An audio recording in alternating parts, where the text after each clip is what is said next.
찬송가 325장 찬송가 325장 예수가 함께 계시니 함께 찬송하겠습니다.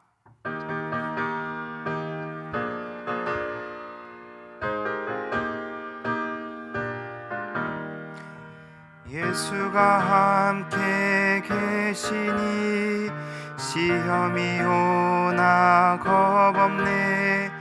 기쁨의 근원 되시는 예수를 위해 삽시다. 날마다 주를 섬기며 언제나 주를 기리고 그 사랑 안에 살면서 딴 길로 가지 맙시다. 이 세상 사는 동안에 주 이름 전파하면서 무한한 복락 주시는 예수를 위해 삽시다. 날마다 주를 섬기며 언제나 주를 기리고 그 사랑 안에 살면서 딴 길로 가지 맙시다. 이 세상 친구 없어도 예수는 나의 친구니 불의한 일을 버리고 예수를 위해 삽시다. 날마다 주를 섬기며 언제나 주를 기리고 그 사랑 안에 살면서 딴 길로 가지 맙시다. 주께서 심판하실 때 잘했다 칭찬하리니 이러한 상급 받도록 예수를 위해 삽시다.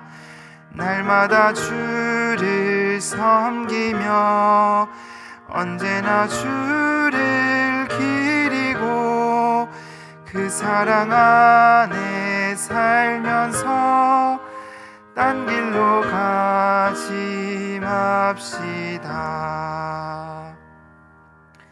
함께 두 가지 기도 제목을 가지고 기도하겠습니다. 내일 있을 주일 목장 연합 예배를 위해서 함께 기도하겠습니다. 우리의 셀 수 없는 죄보다 더 셀 수 없는 은혜를 베풀어 주신 하나님을 기억하고 감사하는 예배 자리가 되게 하여 주시옵소서. 특별히 내일 말씀 전하시는 담임 목사님을 위해서도 기도하실 때 진리의 말씀을 담대히 선포하게 하시고 말씀으로 말미암아 복음의 풍성함을 발견하게 하셔서 기쁨과 감사가 회복되는 은혜의 시간이 될 수 있도록 함께하여 주시옵소서라고 기도하겠습니다. 이어서 우리 교회를 위해서 기도하실 때 우리 교회가 평신도 사역자를 세우는 교회, 지역사회와 함께 행복한 교회가 될 수 있도록 하나님 함께하여 주시옵소서라고 함께 이 두 가지 기도 제목을 가지고 함께 합심하여 기도하도록 하겠습니다. 기도하겠습니다. 사랑과 은혜가 충만하신 아버지 하나님 감사합니다. 오늘도 우리가 이 새벽의 자리에 나와서 함께 기도하고 찬양하며 말씀의 자리로 나아가게 하심에 감사를 드립니다. 하나님 내일 있을 주일 목장 연합 예배를 위하여서 함께 기도합니다.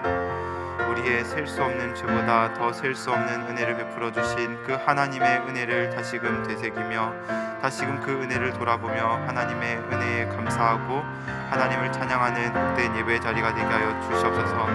특별히 내일 말씀 전하시는 담임 목사님 가운데 함께하여 주셔서 주님 그 말씀을 전하시는 그 가운데 담대함을 더하여 주시옵시고 또한 그 말씀으로 말미암아 온 성도가 복음의 풍성함을 발견하게 하시고 다시금 진리 가운데 거하게 하셔서 하나님의 이름을 찬양하고 하나님의 이름을 높이며 온전히 주님만을 바라보는 복된 예배의 자리가 되게 하여 주시옵소서. 그리하여서 우리 안에 잃어버렸던 감사를 회복하게 하시고 다시금 우리 가운데 기쁨이 충만하는 은혜를 넘칠 수 있도록 주님 함께하여 주시옵소서. 계속해서 우리 교회를 위해서 기도합니다. 우리 교회가 평신도 사역자를 세우는 교회가 되게 하시고 지역사회와 함께 행복한 교회가 되게 하여 주셔서 온전히 주님의 이름이 높아지는 복된 우리 교회가 되게 하여 주시고 주님만을 찬양하는 교회가 되게 하여 주셔서 주님을 언제나 바라보는 그리고 주님 복음을 전파하는 교회가 될 수 있도록 주님 우리 교회와 언제나 함께하여 주시옵소서. 모든 기도 살아계신 예수님의 이름으로 기도합니다.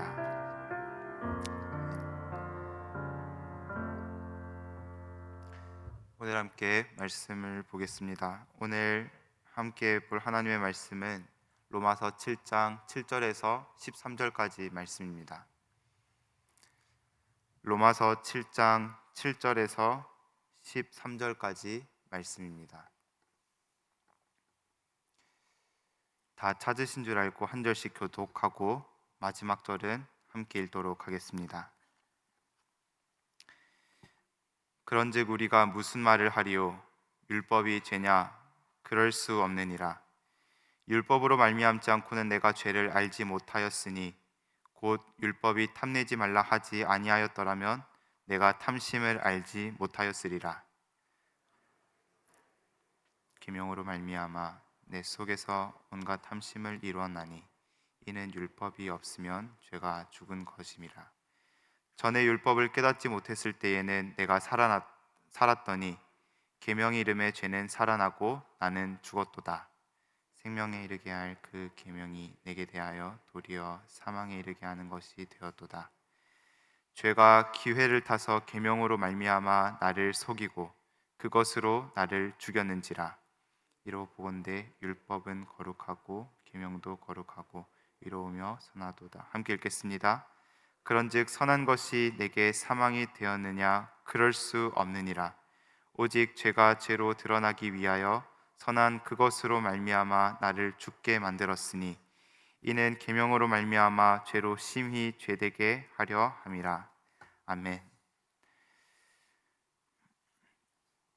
바울은 앞선 단락인 1절에서 6절의 말씀에서 율법이 우리 지체 안에서 죄의 정욕을 자극하여 결국 사망에 이르게 한다라는 것을 언급했습니다. 그런데 만약 우리가 6절까지만 말씀을 읽는다면 이러한 질문이 생길 수 있는데, 그것은 율법이 잘못된 것이 아닌가 하는 질문입니다. 바울은 이러한 질문에 대하여 7절 이하에서 사람들이 오해할 수 있는 한 가지를 짚고 넘어갑니다. 그것은 율법 그 자체는 잘못된 것이 아니고 오히려 거룩하고 의로우며 선하다는 전제를 가지고 율법의 역할을 소개합니다. 그래서 7절에는 다음과 같이 말씀합니다. 제가 읽어드리겠습니다. 그런즉 우리가 무슨 말을 하리요? 율법이 죄냐? 그럴 수 없느니라. 7절은 이어서 그 이유에 대해서 이렇게 말씀합니다. 율법으로 말미암지 않고는 내가 죄를 알지 못하였으니 곧 율법이 탐내지 말라 하지 아니하였더라면 내가 탐심을 알지 못하였으리라. 율법은 우리의 영혼을 비추는 거울과 같습니다. 우리가 거울을 보기 전에는 우리 마음에 탐심이라는 때를 발견하지 못했습니다. 만약 율법이란 거울이 없었다면 탐심이란 죄를 발견하지 못했을 것이고 탐심이 죄란 사실을 몰랐을 것입니다. 그런 점에서 율법 자체는 죄가 아니라 오히려 죄를 깨닫도록 도와주는 것이기에 그 자체가 나쁜 것이 아니라고 말씀하고 있습니다. 그래서 12절 말씀에는 율법은 거룩하고 계명도 거룩하고 의로우며 선하도다라고 말씀한 것입니다. 그렇다면 문제는 무엇일까요? 진짜 문제는 무엇입니까? 11절 말씀은 이렇게 말씀하고 있습니다. 11절은 죄가 기회를 타서 계명으로 말미암아 나를 속이고 그것으로 나를 죽였는지라. 문제는 율법 그 자체가 아니라 죄가 선한 계명을 이용해서 우리를 속인다는 것입니다. 죄가 기회를 타서 우리를 속이기도 하고 하나님과 관계를 무너뜨리는 것이 진짜 문제입니다.